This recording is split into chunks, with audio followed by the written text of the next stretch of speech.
అంటే సీఎం గారితో పాటు పెద్దలే కూర్చున్నారు. అంటే డబ్బులు ఉన్న వాళ్ళు పెద్దలా? మామూలు వ్యక్తులు మాలాంటి వాళ్ళకి ఇవ్వండి సార్, మా వాయిస్ వినిపించండి. సినీ పరిశ్రమ అంటే ఎవరు సార్? సినీ పరిశ్రమ అంటే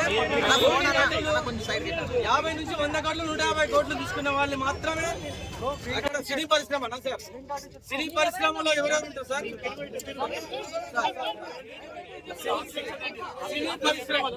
సినీ పరిశ్రమ ఎవరు సార్? కార్మికుల దగ్గర నుంచి, ప్రేక్షకుల దగ్గర నుంచి, నటులు, దర్శకులు, నిర్మాతలు, సామాన్య ప్రేక్షకులు మేడం. రేవంత్ రెడ్డి గారు సామాన్య ప్రేక్షకుని గురించి ప్రేక్షకునికి అందుబాటు ధరల్లో టికెట్ రేట్స్ లేవు సార్. ప్రేక్షకునికి అందుబాటు ధరల్లో టికెట్ రేట్స్ లేవు. సో సార్, మీరు పెంచాలనుకుంటే పెంచండి. పెద్ద బడ్జెట్ సినిమాలకు డబ్బులు ఖర్చు అయితే కాబట్టి పెంచుతారు, ఓకే. కానీ సార్ 60% మిడిల్ క్లాస్ పీపుల్ కి ఛాన్స్ ఇవ్వండి సార్. మిడిల్ క్లాస్ పీపుల్ మా టికెట్ రేట్ కొని మాకు స్తోమత ఉండదు సార్.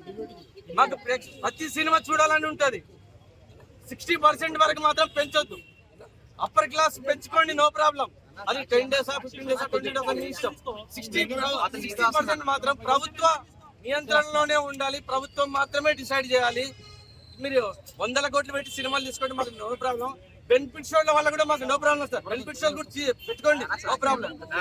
కాకపోతే దానికి ఇప్పుడు హీరోలు, దానికి కూడా హీరోలు రావాలి. ప్రేక్షకులు అనేవాళ్ళు, ప్రేక్షకులు హీరోలను బట్టే వస్తుంది ఇక్కడ. కానీ ప్రేక్షకులు తప్పు, సారీ హీరోలది మాత్రం తప్పు కాదు. హీరోలకు పర్మిషన్ తీసుకొని రండి, పోలీస్ పర్మిషన్ తీసుకొని రండి. మేము వాళ్ళని చూసి ఆనందపడతాం. ప్రేక్షకులు ఎన్ని పైసలు, ఎన్ని వేలు పెట్టి కానీ టికెట్ చూడడానికి వస్తాం సార్. మేము వచ్చేది ఎందుకు? Hero image